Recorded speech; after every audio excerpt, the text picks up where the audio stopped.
No, I tested for COVID. I was negative. Yeah. So that's good. But I have still been rotting in bed. So Yeah. we're live. We're live. Oh, that's good to know. Oh, I was tweeting. You didn't. What would your title be? So I'm Hank Green, Nervous Science Man. What would your title be right now? That's such a good question. Recovering from the flu science woman. I don't know. Jaida Elcock. You're lucky it's a live stream. No way to get a disease through the bits and Exactly. bytes. It's good to see you. It's good to see you too. It's been a while. It has. It's a nice little corner. I recognize this little corner of your home. Yes, my little recording corner that I've Yeah. turned into. Turned it into my recording corner. I've got like my ring lights and everything, like just kind of chilling over here. Yeah. Off camera. I'm in John Green's library. Oh, I love that. I was gonna say, I don't recognize this corner from your content. I was like, huh. Yeah, I don't think John ever films in here. He's probably embarrassed to have. It's not a very big room, but it is very like library. It's very pretty. Yeah. I would film in here all the time. The light's great. Yeah. They've got big chairs. It's comfortable. But we are together to talk. So I don't know where to start the story. Certainly over a year ago, we at SciShow started talking about how cool it would be to reach out to people who are doing science communication successfully in various places across the internet, and say, hey, do you want to come and work on SciShow for a while? That way, we'll pay you some money. You can learn how we do things, which isn't how everybody does things, but like it's a different view of the way of doing it. It's another data point for you, and we'll get we'll learn from you, and you pitch us stories, and you host stories, and so we get episodes out of the deal, and it seems very sort of win-win in like idea form, but then we actually did it. So we reached out to you. You said yes. You pitched some SciShows. You went through the editorial process with our team. You came out to Missoula. You filmed them. We hung out and had Greek food together. And I guess like overall, we're just trying to figure out how it went in a public meeting with everyone watching. Yes. I mean, in my personal opinion, I think it went great. I like learned a ton. I had a fun time like meeting everyone and like going through a very different process than what I usually go through, just like making TikToks. And then you encouraged me to launch a YouTube channel finally. So I feel like I got a lot out of this. I hope that you guys got a lot out of this as well. Like I had a hoot and a half. I thought it was a hoot and a half. I had a great time. Good. The chat is freaking out because the first words in the title of the video are Hank says goodbye to SciShow, and then there's two more words, Resident Jaida. We're saying goodbye to SciShow Resident Jaida. I'm not saying goodbye to SciShow. I just want to put that on the table. I'm out, everybody. I've Matt Patton this shit. I've had enough. No, I have not saying goodbye to SciShow. I'm saying goodbye to SciShow Resident Jaida. So SciShow, Jaida was our first ever SciShow Resident. Are all your episodes out yet? I believe so, yes. Okay. So they are all out. How many did you do? 10. And how did it? Plus the you and I answering fish questions. So yeah, 11 total. which is an unknown number of videos. Yeah, there was, I don't know. There's one on SciShow. There's one on your channel. There's one on my channel. Yes. I feel like there's another one that's unpublished. Maybe. I don't know. I can't remember how many we filmed. We were going hard while you were here. Well, I mean, I collected like 30 questions from the audience, and we answered a lot. Like there were 3 or 4 per video. It was it was fun. And now you can just use those as video topics for future sophistication videos. So you have started your own YouTube now. Your first video was in my office, but now you're doing others. How is that process going? First talk about like how is the process of actually making YouTube, like the craft process for you? Because that's obviously different from making TikToks. Yeah, I think that there's so much more that goes into it in terms of like researching because before I was researching like, okay, this is 60 seconds. That's not super hard to come up with content for that. But now I'm trying to get like 3 to 5 minutes, and that just Hmm. is a lot more content, a lot more research to do, like which is fine. I am a Yeah. scientist. I do research all the time. Yeah. So but it's just a little bit different that way. And then the editing is, oh my gosh, it's so different and it takes so much time, but it is Uh, really fun. It is really fun why does it? Oh my God, it's so fast for me. Why does it take so much time? because I'm just not used to it yet. I think I'm definitely getting faster, but like my Yeah. first video, well, my first video was also like half an hour long. It was Yeah. just like, Long here's my videos. path through science, but it took That's yeah. several That's a hours. lesson that I'm still learning is that if I make a longer video, it's going to take longer to edit, which is Yeah. the most obvious thing in the world. But I'll be like, oh, well, it's quicker to film because I don't have to worry so much about trying to get it all in there. But then future me is really angry, like in the fourth hour of editing, where I'm like, oh yeah, well, if I record for an hour, it's gonna take like 4 times that amount of time to edit this thing. Yeah, like when I do TikToks, I budget an hour for like the whole process of like, Yeah. okay, I'm just basically like verifying facts about sharks that I already know. And Yeah. so that doesn't take quite as much research for me. And then filming and editing, I'm like, I'm doing it all in TikTok. It's going to take me like maybe 15 minutes. So it doesn't Hmm. take that long. And then I switch to YouTube and I'm like, oh, this is a very different process. And it is really fun to like play around with the editing style and just see how chaotic and fun I can be with it. So I Yeah. can't be too mad. But the more chaotic and fun you want to be, the more time it takes. Like there isn't a Correct. balance there either. Like it's Yeah. funny. I'll watch. I don't know if you've seen Sage the Bad Naturalist. I'll I send don't you. think so. I'll I need send you her to channel. double, yeah. She's great, and like the amount of like fun she's having per second, I'm like, this is too much work. Yeah, like, and it looks, of course, to like the audience, it looks like no work at all. But like, if you've done it for a living, you're like, Jesus Christ, rein it in. Like, was this like a 40-hour project? Um, and I think for a lot of people, it just kind of is. And that makes sense because it's a lot harder to get noticed now than it used to be.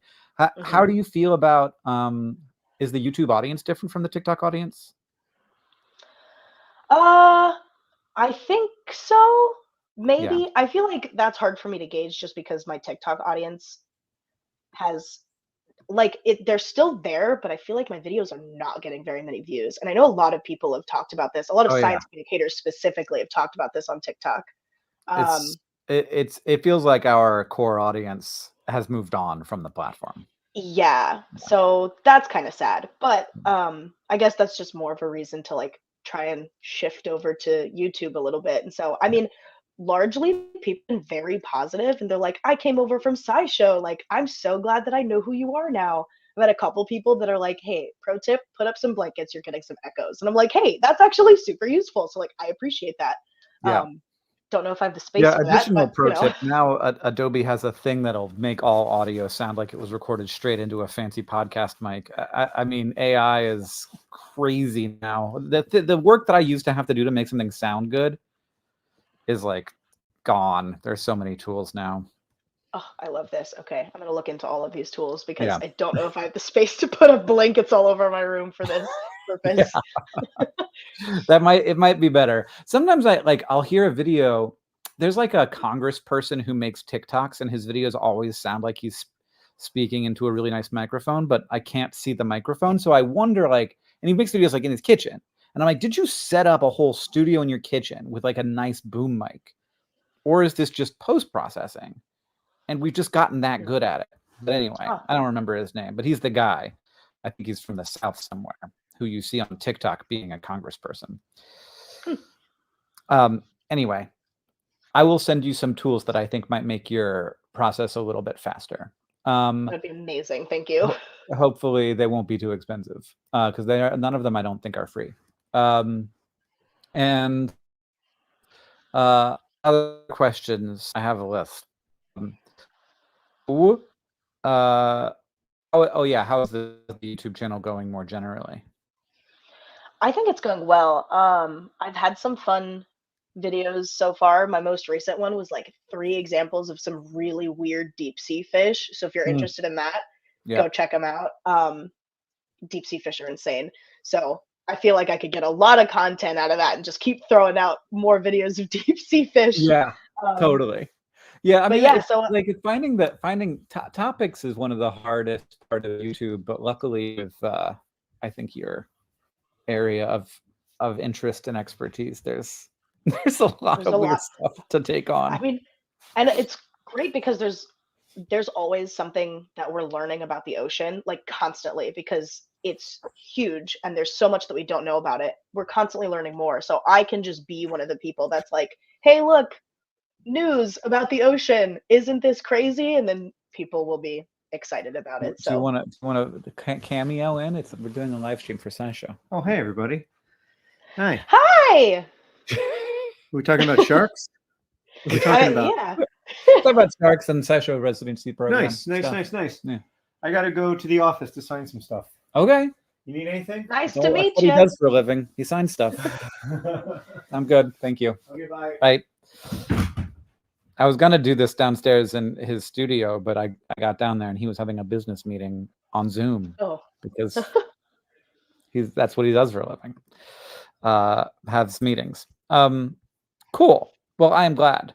Can you tell me something that like surprised you? Like, was anything surprising about how SciShow operates behind the scenes? I feel like honestly, something that surprised me was the size of the studio that you record in is so much smaller than I It's so expected. little. And how there's like, I'm like, oh yeah, they probably have like a gazillion different sets. Like, oh, it's just 2 walls of the same room. And I was like, whoa, wait, that's like so space efficient. Like, that's kind of great.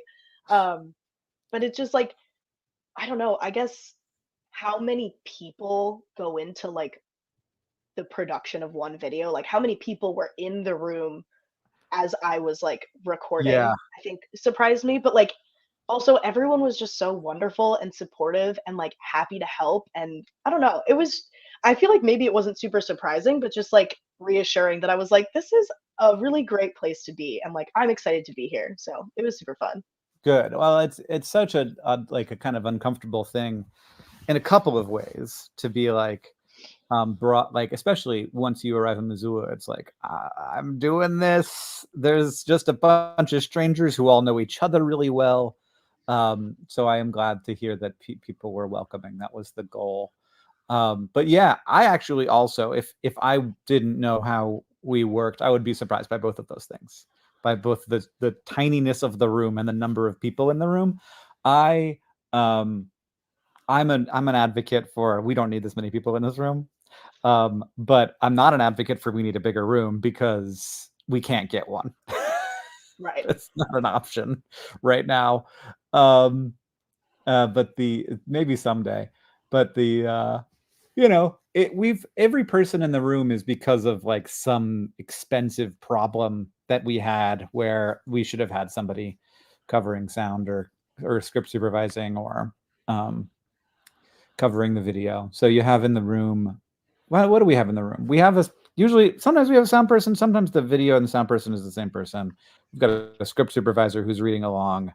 Sometimes, I mean, like I get confused because I do different shows and they have different equipment. And so sometimes we have a teleprompter operator as well. Does that sound right? I feel like when I was in the room, there was a producer helping to give me notes. Sure. There Yeah. was someone working the script, I think there were 2 people on sound. And then for one of my videos, there was you. And you were like, Yeah. is it going to weird you out if I watch you record this? And I was like, no. But inside, I was like, I was nervous because I was like, well, this man knows what he's doing. I've never done this before. Like, I don't know. But I mean, I hope that it went well. You did great. I mean, that thing in particular, like recording with other people in the room, took me forever. Like I used to not be able to record with Catherine in the room, you know? Like I'd be like having to split my mind between thinking, what's the audience going to feel about this? What am I actually trying to say? How, like, and also like how is Catherine feeling? Too many brain pieces to keep track Yeah. of all of that at the same time. Yeah, I feel like I had to get over that pretty fast because, Yeah. like, my room, this is a very weird situation, but my room does not have a door. So everyone that's hanging out in the kitchen can hear everything I'm doing. So I'll Oh just my yell gosh. downstairs. I'm like, I'm making a video. Do not perceive me. And then I just film a TikTok. And I'll just be like, hey guys, I'm making a video. Don't scream. And then they immediately both scream and then Yeah, they be quiet after that. And I'm like, that's yeah, nice. these guys. Do you have 2 roommates? Yeah. Cool. Yeah, me too, kind of. One of them is a child. I feel like that's a little bit different than my situation. That's really cool to hear. So there was also the writing part. So there was the writing part and the hosting part is how we split up the residency. Which do you Mhm. think was like more natural for you? I feel like, oh, that's hard. I feel like writing came naturally to me in a way because I've been doing it for so long. Mm-hmm. But like getting it into the SciShow voice maybe took a little bit more practice. But I think hosting came super naturally to me because I am an extrovert and I'm very good at talking a lot. And so I was like, oh, I'll just do that again. And now I'm in front of a camera. And so I feel like that part of it came very naturally to me and like be excited and like you love science. Like this is easy to be excited about. So I think that came very naturally to me in that way. Um, and the writing maybe took a little bit more practice just to like get into the specific voice that I wanted for SciShow. Mm-hmm. Was there how was the pitch process? Like when you so did we ask like, hey, tell us ideas for episodes? Is that how it worked? Yeah, so I pitched ideas and it was the first one was really nerve-wracking because I was like, I feel like this is a test and like not that I felt like people were like judging me really harshly, but I was like, Mm-hmm. everyone has done this a million times and I have never done this before. Like I am like I want to make a video. I'm just going to make it. And now this is like a whole process that I have to go through. And so I like got all this information and like wrote out a whole outline of a storyline of like here's what I want this video to look like. And then I tell everyone about it and they either say, "Yeah, that's amazing. Here are some notes," or they're like, "I don't think this will work, not because it's not a good idea, but because of XYZ or whatever." And so I mean, you have to like be able to be okay with rejection and recognize Mm-hmm. that like it's not you that's the problem and there's maybe not even a problem at all. Yeah. It's just that that video maybe doesn't work and that's okay. But I only had like 2 rejections the whole time. So I was and one of them was because it was a video that was already made that we did not recognize had already been made. So Yeah, I figured like we've made so many sci shows that it's actually like we kind of need everybody in the room to try and remember what we've made, you yeah. know? Like one day I Yeah. guess we'll have a chat bot for that where we'll be like, hey, have we done this one yet? But I'm of the opinion that usually we can remake a video if it's more than 5 years old, both because like YouTube looks different now and SciShow acts different now, and because there's probably new information. There's usually new Exactly. information. I don't know. We should just refilm a bunch of old SciShows and crank them I've out. been doing that with my TikToks. People are like, "You should do a video on thresher Yeah. sharks." I'm like, "I did that, but it was several years ago, and that video was terrible. So let's do it I again." re-release TikToks. I just re-release them. I like take I've old done that TikToks that did before. well on TikTok and put them on YouTube, and people are like, "Ah, Hank's so great. He's still making stuff. Look, his hair changed again. What's going on?" See, I was gonna say, I was like, I know when you reposted an old one, I'm like, his hair's straight. This is an old Yeah. video, and that's okay. But like, I I clocked it. literally had somebody the other day with like a comment with a bunch of likes being like, post chemo Hank is the best Hank, and it was like pre chemo Hank. And I was like, well, whatever. Like, I'll take it. It's fine. Yeah. Thanks for the love, y'all. Yeah, you tell the story you want to tell in your heads. Um, uh, what do you have a favorite video of the ones you made? Oh, well, okay. Of course, I love the Megalodon video, which actually was originally your idea. That Yeah, I I'm then, always in favor of Megalodon videos. yeah. I I get a lot of Megalodon comments and people being like, I still think that they're out there. I'm like, no, they're extinct. Anyway, Yeah. um, So I love that one, but I think that probably two of my favorites were Earth's largest crater is hiding in plain sight, because I am not a geologist. I do not understand rocks, and space freaks me out. And so I had to kind of like get Hmm. really out of my comfort zone to write that one. And I learned a lot, and I thought it was like really fun to like research and Yeah. write that one. And then the other one being a bunch of ways in which identical twins are not identical, because my brothers are identical twins. And so it was like some of the people that have supported me throughout my whole life and on this weird science communication journey, I feel like I got to kind of incorporate them into that video and like talk about my Hmm. experiences with like growing up with twins, and then being like, it's okay, twins, you are different people. And I recognize that. And now everyone else can too. Nice. That's great. I did the did you initially just want to pitch just fish stuff? I guess I didn't really have an expectation of what Yeah. I was going to pitch. I was like, this is where my expertise is. So like I will pitch videos like that. And then the people on the editorial team were like, we want you to be a bit more of a generalist and pitch us a whole bunch of ideas that are outside your wheelhouse as well. Like you can do fish stuff, but you can do other stuff too. And I was like, ooh, Mhm. okay. And it was really fun to kind of branch out and be like, this Yeah. is not something that I ever would have researched outside of making this video. And so it gave me the chance to explore more things that I was curious about, which was really cool. And that's the skill is transferable. Like what you learn. I mean, there's always stuff that you don't know. Of course, there's going to be a lot more Right. stuff that you don't know. But there's an advantage to working in a space where you don't know that much. But you still have all of the same background in like how to read a paper, what stats are, what a p-value is, like Hmm. what's a useful paper and what's kind of a useless throwaway paper. And um, because when you don't know as much, I think you actually have a better idea of what's interesting. Like Right. my biggest thing that I try and say to scientists is like you're gonna be wrong about what's interesting about your research, Yeah. because you're gonna be 25 years into understanding, macrophages, and like so you're gonna have to take like 5 steps back before I'm like, ooh, you Yep. know. Yeah, absolutely. I feel like I run into that issue too with like researching sharks. Like something that I find interesting is like you can look at a shark's teeth and kind of have an idea of like what it is that they eat because of what their teeth are shaped like, and maybe that's interesting to some people.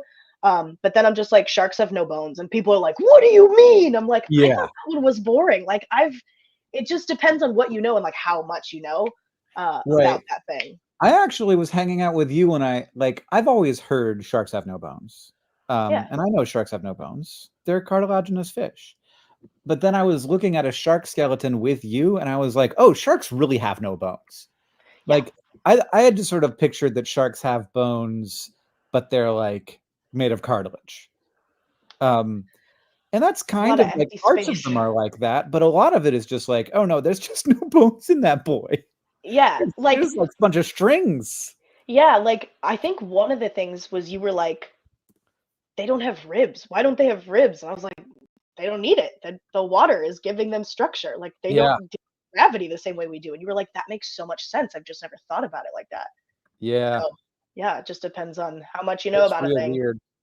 Because they, of course, their like heads have to have a lot of structure because they have to bite really hard. So they have like jaw type things, but a lot of sharks are just a lot of like strings back there.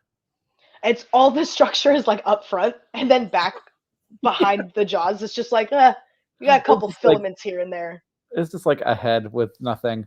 Um, I hate Google image searching now because there'll always be some freaking AI thing, and I'm like, no, I actually want to see a shark skeleton, like a real Yeah. one, not one with arms.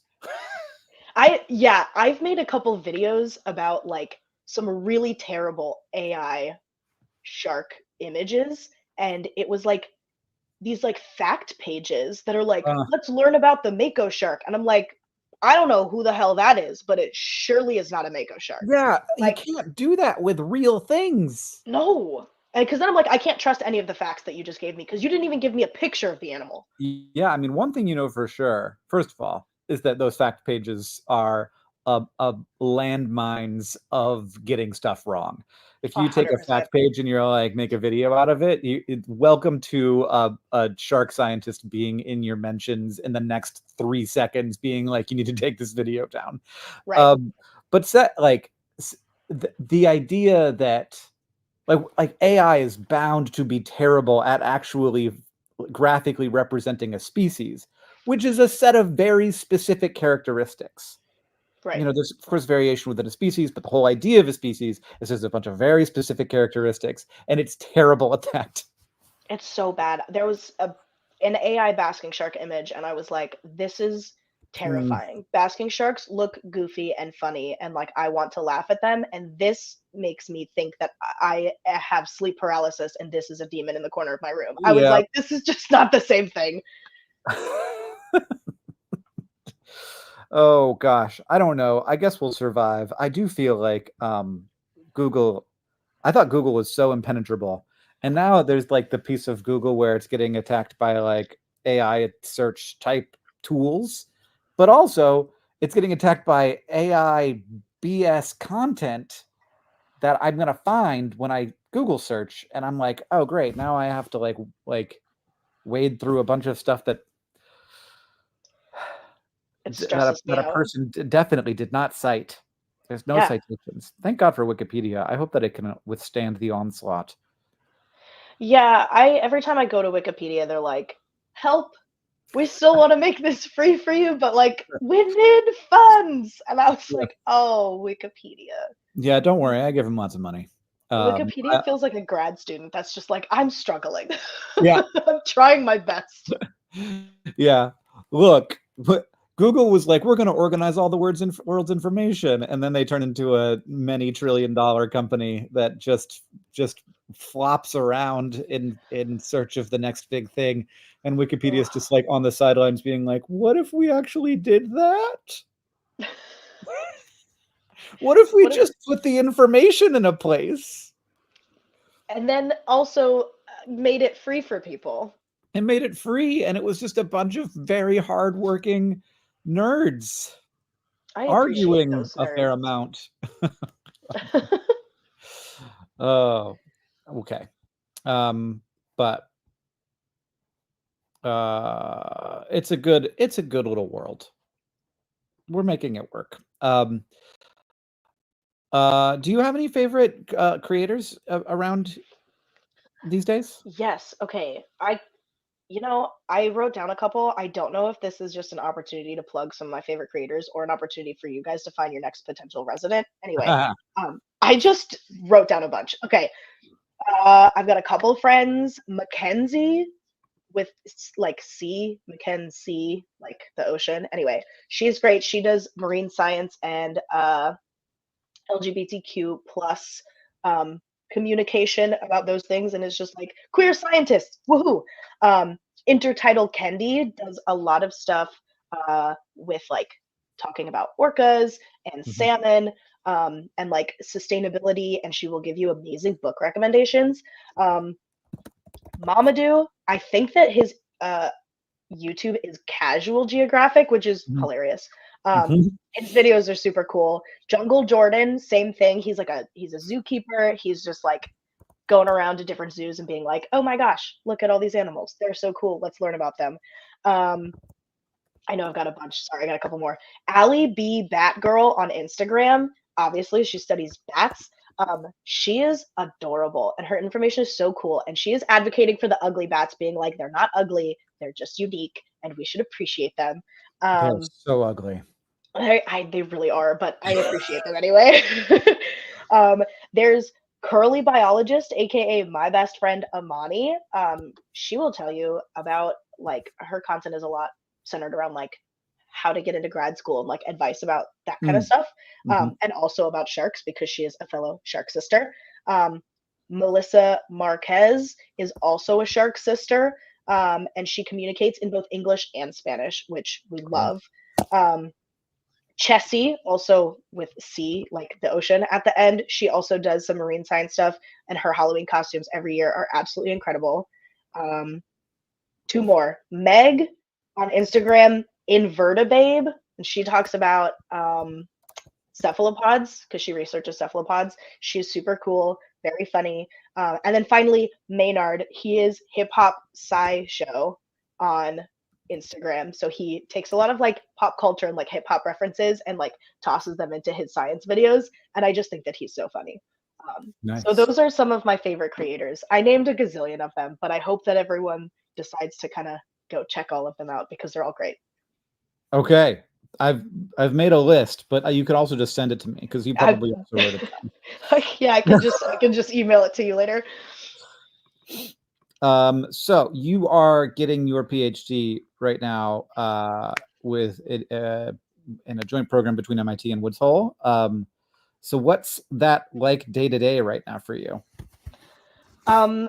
So much computer work. It's a lot of like coding and like data analysis. So my field season is the summertime because that's when the sharks are around. As soon as the sharks start migrating, I have no way to access them because they're no longer anywhere near shore. Even in the summertime, the whale sharks are like 100 miles offshore, maybe more. So the fieldwork side is like getting on a boat, going out there, tagging them, and then you have to collect the tags because they're archival. They don't transmit any of the data. You got to collect the tags again, which when you're on a boat floating 150 miles offshore is not easy to do. But hopefully you get the tag back, and then the sharks start migrating. What's your loss rate for tags? More than we'd like. Yeah, no, I'm sure. I mean, I have put out in 2021. I put out 2 tags and we got 1 back. Okay. Only after several days of it sitting on the ocean floor because something did not release properly, and it came off the shark, sank, and then released from the fin clamp that made it sink, and then it popped back to the surface and started pinging and being like, "I'm over here," and we were like, "Oh, okay. Well, now we have to find a boat that's willing to take us 150 miles offshore." Oh my Last God. minute. It was a whole thing, but we got some great data from it, so that's exciting. Got it. Okay.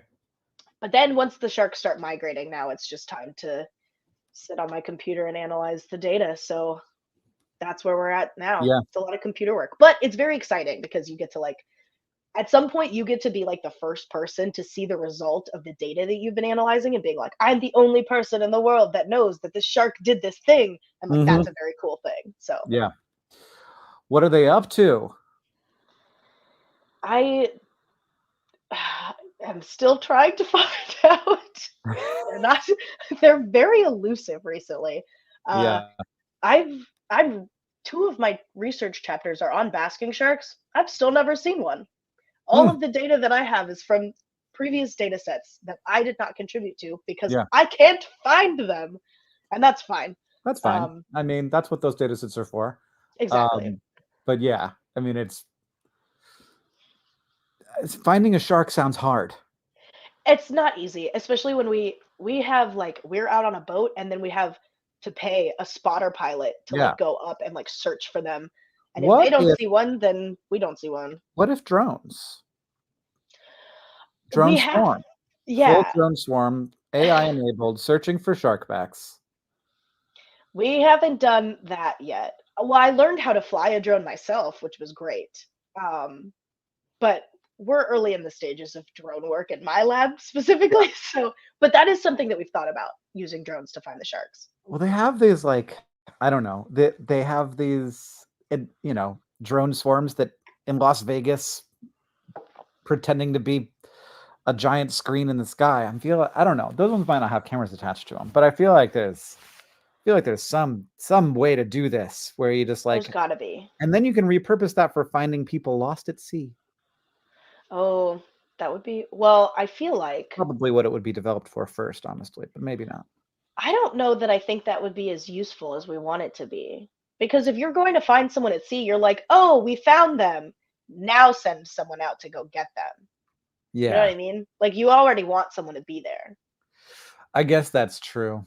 But I feel like, I don't know. The sea is so big. It's so big. Yeah. And then if we did that, they'd just put it over cities and spy on us. Well,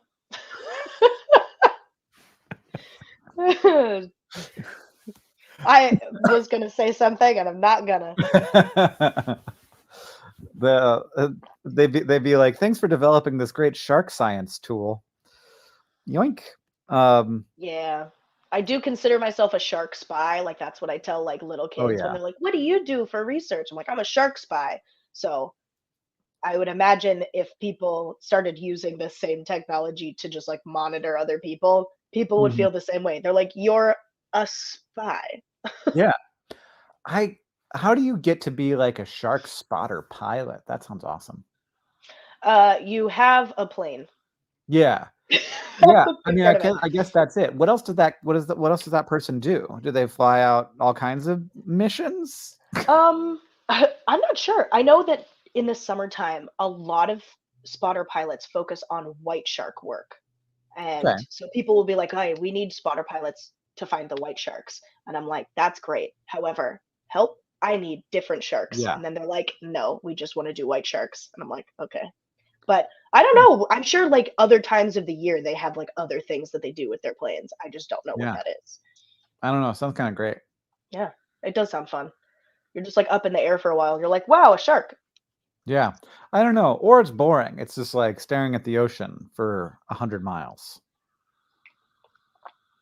I guess it depends on who you are because as someone who grew up in the desert, staring at the ocean for 100 miles, I'm just like, whoa, that's so cool.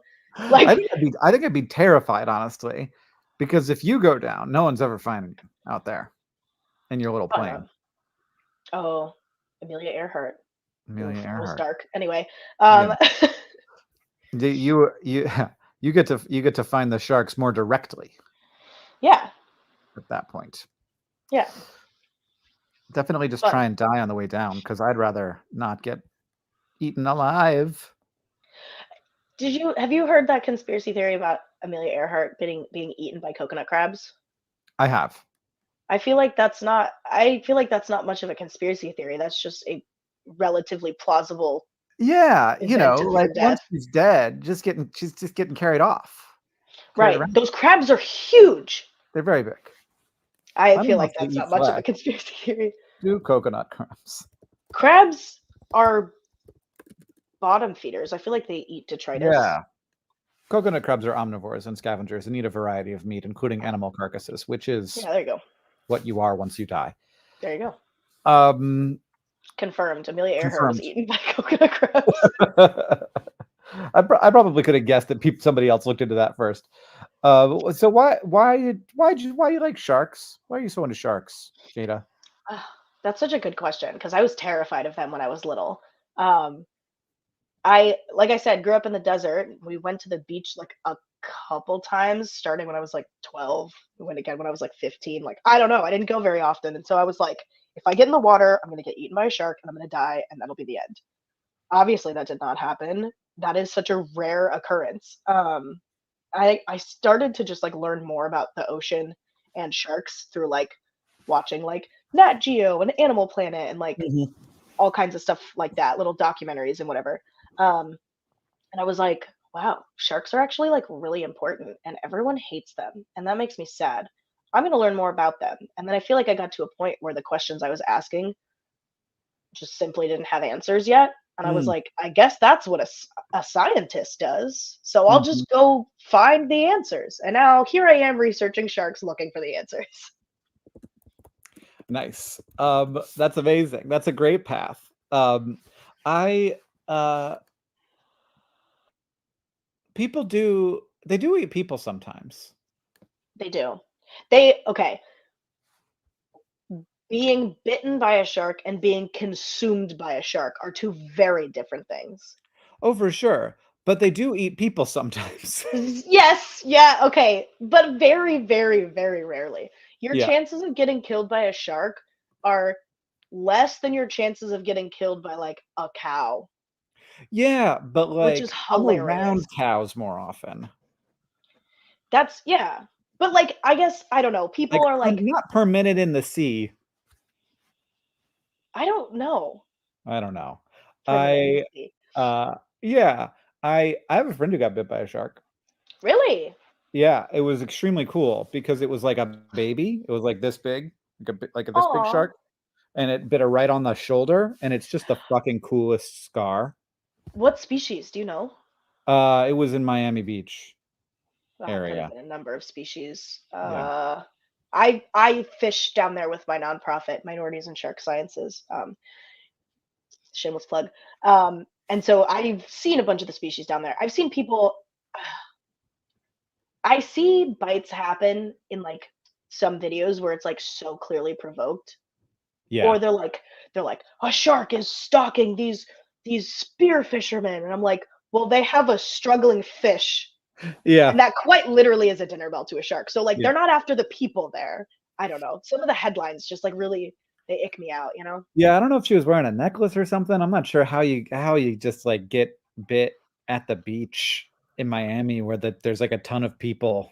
Especially by one of the little guys. Yeah. Usually they're like, that thing's large and I want nothing to do with it. I'm Yeah. gonna go over here. Yeah, Yeah. must have gotten freaked out and was panicking for some reason. Yeah. Poor BB. Poor Well, I'm BB. glad poor BB. I'm glad that your friend is okay though. Yeah, no, she's great. And I desperately wish it were me. Like that would be such a like the coolest possible scar to have. Like a minor. You know what I want? Oh, some people have been bitten by cookie cutter sharks. And Oh, wow. I don't want that. but like it leaves like a perfect little like circle scar. And then what I would do is get a cookie cutter shark tattooed to look like it was taking that chunk out. Oh, wow. That would be cool. That would be cool. I mean, you could make it happen, I bet. I don't know that I want it to happen like on purpose, but if Yeah, it were to no, happen, I would definitely, take it. definitely bad to. That's probably a bad vibe to be like Yeah, to be like, how'd you get that shark bite? And you're like, well, I put a shark on my arm. yeah. Like I pissed off a shark enough to make it It's bite like me. a Let's not do tattoo that. basically, but be easier just to put like a shark jaw on a clamp and clamp it onto yourself. I That would have be so shark cool. jaws. Yeah. Well, let's get it done. Yeah. Um, No. I I guess I just want to quickly say I recognize that like shark bites do happen, and when yes, they are fatal, it is devastating. I don't want anyone to think that I'm like making light of that. I am yes, just also saying that it is a very rare occurrence and it's not something that you need to be concerned about in your day-to-day life. yes. There was somebody in the comments saying, "What are white sharks? Are they just like mediocre great white sharks?" Jada has a bone to pick with you. Yeah, okay. White sharks are just great white sharks, but I feel like saying many scientists will just refer to them as white sharks. Um, Because there's not like a lesser white shark. There's only great white. Correct. It's just the great white shark. And I'm like, okay, what about the lesser white shark or the small whatever? Like there isn't another one. It's just the great white shark. And so Hank and I have had this conversation where instead of taking the name great away from the great white shark, let's just put great in front of every other shark species so that they're all great and recognized for how great they are. The great cookie cutter shark. Well, I was going to say the great hammerhead, but that's already a species. Oh, it is. Yeah, it is. Yeah, the great black tip shark and the great nurse Yeah, shark and all the great sharks. Great they're basking all shark. great. Yeah, The great basking shark. Oh, because they're great. they are. That's so cute. I love But it. yeah, apparently, many scientists call them white sharks, and Mhm. this is just a difference. And once more, the crappy white shark, just the awful white shark, the unimpressive white shark. Yep.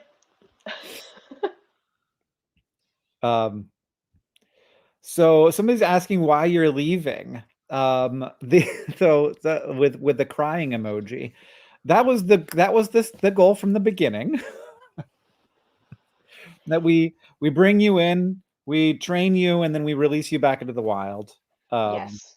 I think, yeah, the SciShow residency program, for those of you who were not here when I talked about that 40 minutes ago, was just the idea of basically being like, okay, we could like reach out to science communicators doing this in other ways in other places, pay them some money, have them pitch us episodes, write episodes, fly out to Missoula, they'll learn stuff, they'll get money, we'll get episodes, we'll have a new contact in the industry, everybody benefits.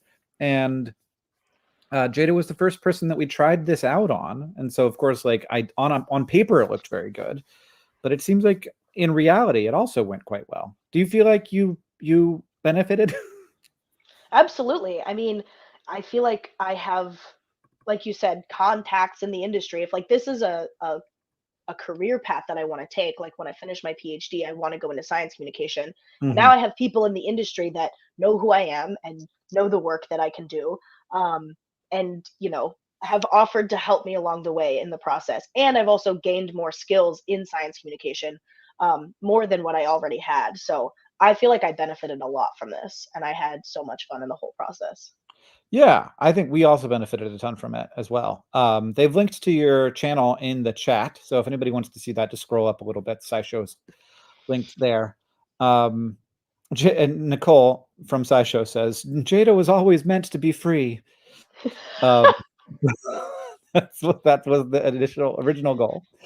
Well, And I'm just searching for questions in the chat right now. Why can't I skip forward on this video? Someone asks. it That hasn't stuff happened doesn't yet. exist yet. Why does standing on Lego bricks hurt so much? I don't know, man. It's all about pounds per square inch, I'd guess. Nothing is as bad as a D4. Pokies. Oh. Why is Shark Girl leaving? Okay, yes. I think we've answered all of these questions. So my last question for you is, would you have any advice for other people who might do this SciShow residency? Soak it in, man.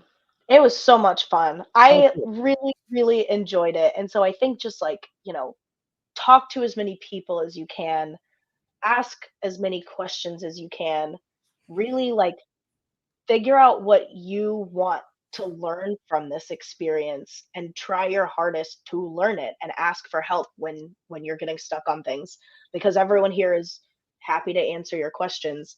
And yeah, just really soak it in and have a good time because I that's what I did. And I was like, I really just sat in it and was like, wow, I'm writing videos for SciShow. Like, this is crazy. Like, whoa, I'm filming a video and like Hank Green's watching me film it and like giving me notes. Like, this is crazy. It was it was a very surreal experience. And like, I really, really value the experience that I've had. So for the next SciShow resident, I hope that you really just soak it all in and have a That's really good awesome. time. That's so great to hear. I hope that we do it again soon. There's so many people out there who I would love to have their ideas and their insights and their talent on SciShow. And I'm glad that there are ways for people to still get discovered in this very crowded world of video content. Yeah. So I'm glad that we were able to find you and that we were able to become friends and hang out. And I am looking forward to see what you do after your PhD. Thank you. Yeah, I'm so glad that we were able to connect like this. Um, like I said, can't wait for the next SciShow resident to see um, how they do and to discover who they are if I don't already know them. And I also just wanted to say I appreciate the SciShow audience for being so welcoming to me as well because I've Yeah, seen comments of people just being like, "We love her," and like, "I came over to your channel from SciShow's channel," and I just appreciate everyone that's been involved in this process. So thank you so much to everyone. that's super great to hear. Thank you, Jaida. It was good to see you. And It was thanks good to see you. everybody for hanging out. Bye. Bye, everyone.